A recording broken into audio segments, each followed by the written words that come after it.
ಹಳೆ ದೋಸ್ತಿಗಳ ನಡುವೆ ರಾಜಕೀಯ ನಿವೃತ್ತಿಯ ಚಾಲೆಂಜ್. ಏನು ಚಾಲೆಂಜ್ ಅದು? ಯಾಕಾಗಿ ನಿವೃತ್ತಿಯ ಚಾಲೆಂಜ್? ಯಾಕೆ? ಏನು ವಿಚಾರಕ್ಕೋಸ್ಕರ? ನೋಡಿ, ಹಳೆ ದೋಸ್ತಿಗಳ ಮಧ್ಯೆ ರಾಜಕೀಯ ನಿವೃತ್ತಿಯ ಚಾಲೆಂಜ್ ಯಾಕಂತ ಹೇಳಿದ್ರೆ ಕಾವೇರಿ ವಿವಾದಕ್ಕೆ.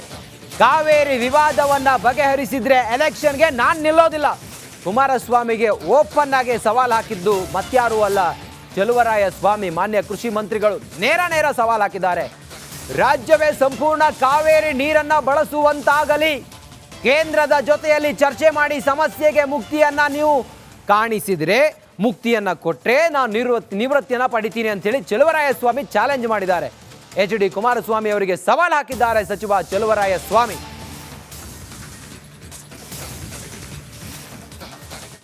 ಐದು ವರ್ಷದಲ್ಲಿ ಈ ಕಾವೇರಿ ಇಶ್ಯೂನ ಹೊರಗಡೆ ತಂದು ಕರ್ನಾಟಕ ರಾಜ್ಯಕ್ಕೆ ಪೂರ್ತಿ ಫ್ರೀಯಾಗಿ ನೀರು ಬಿಡುವಂಥ ಅಧಿಕಾರವನ್ನು ಈ ಮಾನಿಟರಿಂಗ್ ಕಮಿಟಿಯನ್ನು ವಿತ್ಡ್ರಾ ಮಾಡಿಬಿಟ್ರೆ ನಾನು ರಾಜಕೀಯದಲ್ಲಿ ಮತ್ತೆ ಚುನಾವಣೆ ನಿಂತ್ಕೊಳ್ಳಲ್ಲ. 5 ವರ್ಷದೊಳಗಡೆ ನೀವು ಹೇಳಿರ್ತಕ್ಕಂಥ ಸತ್ಯನೇ ಆದರೆ, ಅವ್ರ ಕ್ಲಿಪ್ಸೇ ಇದ್ದರೆ 5 ವರ್ಷದೊಳಗಡೆ ಈ CWRC CWMAನ ವಾಪಸ್ ಪಡೆದು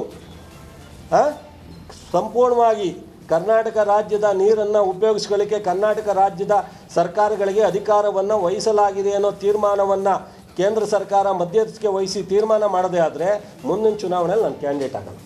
ಐದು ವರ್ಷದಲ್ಲಿ ಈ ಕಾವೇರಿ ಇಶ್ಯೂನ ಹೊರಗಡೆ ತಂದು ಕರ್ನಾಟಕ ರಾಜ್ಯಕ್ಕೆ ಪೂರ್ತಿ ಫ್ರೀಯಾಗಿ ನೀರು ಬಿಡುವಂಥ ಅಧಿಕಾರವನ್ನು ಈ ಮಾನಿಟರಿಂಗ್ ಕಮಿಟಿಯನ್ನು ವಿತ್ಡ್ರಾ ಮಾಡಿಬಿಟ್ರೆ ನಾನು ರಾಜಕೀಯದಲ್ಲಿ ಮತ್ತೆ ಚುನಾವಣೆ ನಿಂತ್ಕೊಳ್ಳಲ್ಲ. 5 ವರ್ಷದೊಳಗಡೆ ನೀವು ಹೇಳಿರ್ತಕ್ಕಂಥ ಸತ್ಯನೇ ಆದರೆ.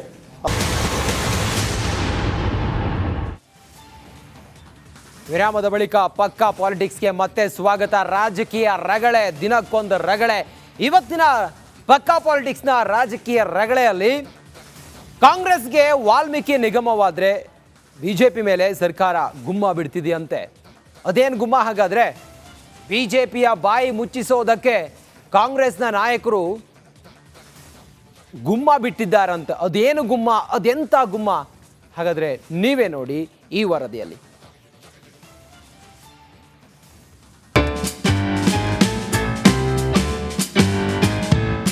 ಹನ್ನೆರಡರಲ್ಲಾದಂಥ ಪ್ರಕರಣವನ್ನು ಈಗ ಗುಮ್ಮ ಬಿಡ್ತೀನಿ ಅಂತ ಹೇಳಿ ಬಿಜೆಪಿಯವರ ಮೇಲೆ ಹೊರಟಿದ್ದಾರೆ. ಗುಮ್ಮ ರಾಜಕೀಯದಲ್ಲಿ ಹೊಸ ಗುಮ್ಮ.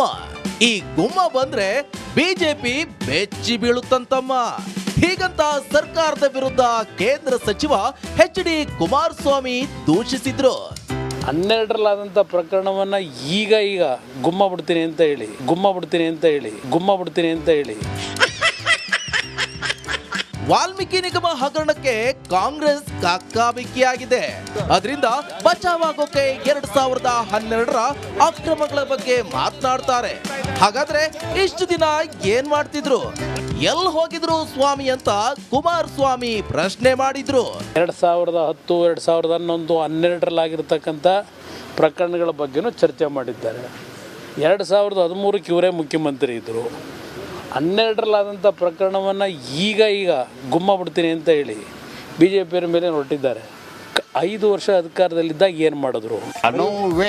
ಇದೊಂದು ಕಥೆಯಾದ್ರೆ ಅಧಿಕಾರಿಗಳ ಮೇಲೆ ಆರೋಪ ಹೊರಿಸಿದ್ದಕ್ಕೆ ಅಶೋಕ್ ಕೆಂಡ ಕಾರಿದ್ರು. ಎಲ್ಲಾನು ಅಧಿಕಾರಿಗಳೇ ಮಾಡಿದ್ರೆ ನೀವೇನ್ ಕತ್ತೆ ಕಾಯ್ತಿದ್ರ ಅಂತ ಪ್ರಶ್ನೆ ಮಾಡಿದ್ರು. ನಾವು ರೂಲಿಂಗ್ ಪಾರ್ಟಿ ಇದ್ದಾಗ ಇದೇ ಸಿದ್ದರಾಮಯ್ಯನವರು ಈ ತರ ಹಗರಣ ಆದಾಗ ಅಧಿಕಾರಿಗಳು ಅಂತ ಹೇಳಿದ್ರೆ ನೀವೇನ್ ಕತ್ತೆ ಕಾಯ್ತೀರಾ ಅಂತ ಹೇಳಿದ್ರು. ಈಗ ನಾನು ಅವ್ರಿಗೆ ಕೇಳ್ತೀನಿ, ಎಲ್ಲ ಅಧಿಕಾರಿಗಳೇ ಮಾಡಿದ್ರೆ ನೀವೇನ್ ಕತ್ತೆ ಕಾಯ್ತಾ ಇದ್ದೀರಾ? ಒಟ್ನಲ್ಲಿ ಈ ಹಗರಣಗಳ ಗುಮ್ಮ ಅದ್ ಯಾರನ್ನ ಬೆಚ್ಚಿ ಬೀಳಿಸುತ್ತೋ, ಇನ್ಯಾರಿಗೆ ಚುರುಕು ಮುಟ್ಸುತ್ತೋ ಕಾದು ನೋಡ್ಬೇಕಷ್ಟೇ. Bureau report, Republic Kannada, Bengaluru.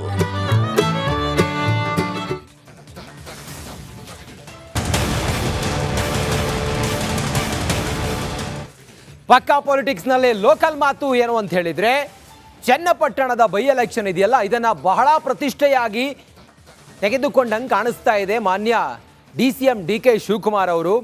ಹಾಗಾಗಿ DK ಶಿವಕುಮಾರ್ ಒಂದು ಸ್ಟ್ರಾಟಜಿಯನ್ನು ಹೆಣೆದಿದ್ದಾರೆ. ಅದೇನು ಅಂತ ಹೇಳಿದ್ರೆ, ಚನ್ನಪಟ್ಟಣ ಅಂಗಳದಲ್ಲಿ DK ಶಿವಕುಮಾರ್ ಹೊಸ ಗೇಮ್ ಪ್ಲಾನ್. ಕಾಂಗ್ರೆಸ್ ಕಾರ್ಯಕರ್ತರಿಗೆ ಒಂದು ಟಾಸ್ಕ್ ಕೊಟ್ಟಿದ್ದಾರೆ DCM DK ಶಿವಕುಮಾರ್. ಉಪಚುನಾವಣೆ ಅಖಾಡದಲ್ಲಿ ಕಾಂಗ್ರೆಸ್ ಪ್ಲಾನ್ ಏನಿದೆಯಲ್ಲ, ಇದು ರಿಪಬ್ಲಿಕ್ ಕನ್ನಡಕ್ಕೆ ಎಕ್ಸ್ಕ್ಲೂಸಿವ್ ಆಗಿ ಅದರ ಇನ್ಸೈಡ್ ಮಾಹಿತಿ ಲಭ್ಯ ಆಗಿದೆ. ಡಿ ಕೆ ಶಿವಕುಮಾರ್ ಅವರ ಆ ಟಾಸ್ಕ್ ಏನು, ಕಾರ್ಯಕರ್ತರಿಗೆ ಕೊಟ್ಟಂತ ಟಾಸ್ಕ್ ಏನು, ಅಥವಾ ಡಿ ಕೆ ಶಿವಕುಮಾರ್ ಅವರು ಯಾವ ರೀತಿ ಸ್ಕೆಚ್ ಆಗ್ತಾ ಇದ್ದಾರೆ ಅನ್ನುವ ಆ ವಿಚಾರ ಈಗ ರಿವೀಲ್ ಆಗಿದೆ. ರಿಪಬ್ಲಿಕ್ ಕನ್ನಡದಲ್ಲಿ ಎಕ್ಸ್ಕ್ಲೂಸಿವ್ ಆಗಿ ಮಾಹಿತಿ ಲಭ್ಯ ಆಗಿದೆ.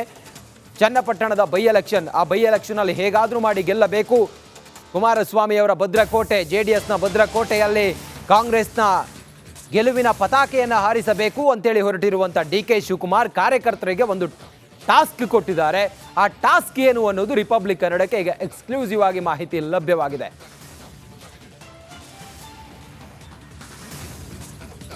ಡಿ ಕೆ ಶಿವಕುಮಾರ್ ತಮ್ಮ ಕಾರ್ಯಕರ್ತರಿಗೆ ಕೊಟ್ಟಂತ ಟಾಸ್ಕ್ ಏನು, ದೋಸ್ತಿಗಳಿಗೆ ಡಿ ಕೆ ಶಿವಕುಮಾರ್ ಗಾಳ ಹಾಕೋದು ಅಥವಾ ದಾಳ ಹಾಕೋದು.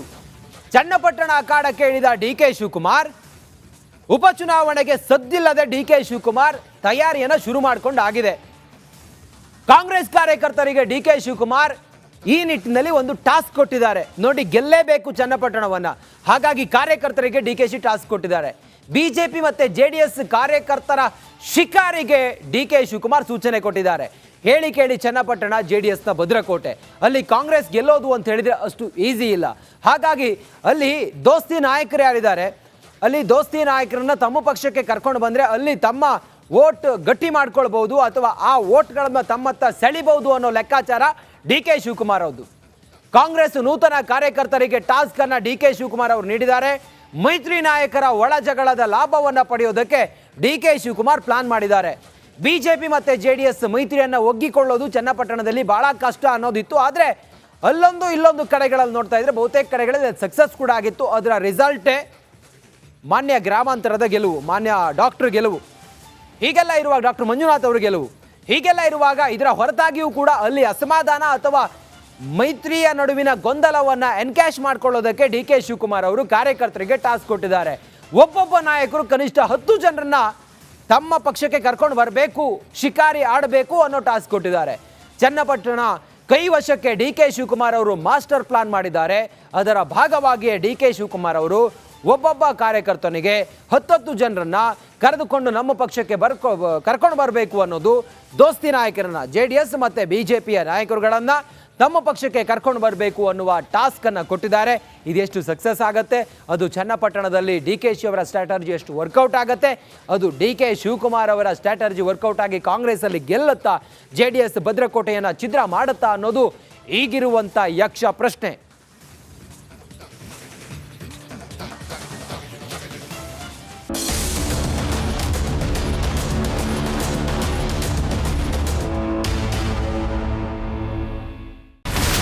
ಇಲ್ಲಿರುವಂತ ಈ ಒಂದು ಗುಡ್ಡ ಕುಸಿದ ಪರಿಣಾಮ ಯಾವ ರೀತಿಯಾಗಿತ್ತು ಅಂತಂದ್ರೆ, ಗಂಗಾವಳಿ ನದಿ ಪಕ್ಕದಲ್ಲಿರುವಂತಹ ಉಳುವರ್ ಎನ್ನುವ ಗ್ರಾಮ ಸಂಪೂರ್ಣವಾಗಿ ಇವತ್ತು ನಾಶ ಆಗಿದೆ. ಮನೆ ಮಠ ಏನಿಲ್ಲ, ಎಲ್ಲ ಹೋಗ್ಬಿಟ್ಟಿದೆ. ಇವತ್ತು ರಿಪಬ್ಲಿಕ್ ಕನ್ನಡ ಮಾಡಿದಂತ ಒಂದು ವರದಿಯಿಂದಾಗಿ ಎಚ್ಚೆತ್ತುಕೊಳ್ಳುವಂತ ಕೆಲಸ ಸರ್ಕಾರ ಮಾಡಿದೆ, ಸಚಿವರು ಕೂಡ ಮಾಡಿದ್ದಾರೆ. 2 ಗಂಟೆಗೆ ಸುದ್ದಿ ಮೂಡಿಸಿದ್ದು 6 ಗಂಟೆಗೆ ಎಲ್ಲ ಸಚಿವರು ಮಿನಿಸ್ಟರ್ ಎಲ್ಲ ಬಂದು ಇಲ್ಲಿ ನೋಡೋಗಿದ್ದಾರೆ. ಎಲ್ಲಾ ಜನರಿಗೂ 1,20,000 ಮತ್ತೆ ಅವರಿಗೆ ಮನೆಗೆ 5 ಲಕ್ಷ. ಈ ಸುದ್ದಿಯನ್ನ ಎಲ್ಲ ಒಂದು ಅಧಿಕಾರಿಗಳಿಗೆ ಮೂಡಿಸಿದ್ದಕ್ಕಾಗಿ ರಿಪಬ್ಲಿಕ್ ಕನ್ನಡ ಟಿವಿಗೆ ಧನ್ಯವಾದ ಹೇಳಿ ಇಷ್ಟಪಡ್ತೇವೆ. ಮನೆನೂ ಕೊಡ್ತೇವೆ, ಮಕ್ಕಳ ಶಿಕ್ಷಣಕ್ಕೆ ತೊಂದರೆ ಆಗದೆ ಇದ್ದಂಗೆ ಹೆಲ್ಪ್ ಮಾಡ್ತೇವೆ. 1,20,000 ಮನೆ ಯಾರ್ದ್ರ ಡ್ಯಾಮೇಜ್ ಆಗಿದೆ ಅದನ್ನ ಕೊಡ್ತೀವಿ ಅಂತ ಒಪ್ಕೊಂಡಿದ್ದಾರೆ. ನಮ್ಮ ಕಷ್ಟಕ್ಕೆ ನೀವು ರಿಪಬ್ಲಿಕ್ ಕನ್ನಡದವರಾದಂತ ನೀವು ನೆರವಾಗಿರ್ತ ನಾವು ನಂಬಿದ್ದೇವೆ. ಅವರಿಗೆ ಸೂರನ್ನ ಕಲ್ಪಿಸಿಕೊಡೋವರೆಗೂ ಕೂಡ ರಿಪಬ್ಲಿಕ್ ಕನ್ನಡ ಅವರಿಗೆ ಧ್ವನಿಯಾಗಿ ನಿಲ್ಲುವಂತ ಕೆಲಸವನ್ನ ಮಾಡ್ತೇವೆ.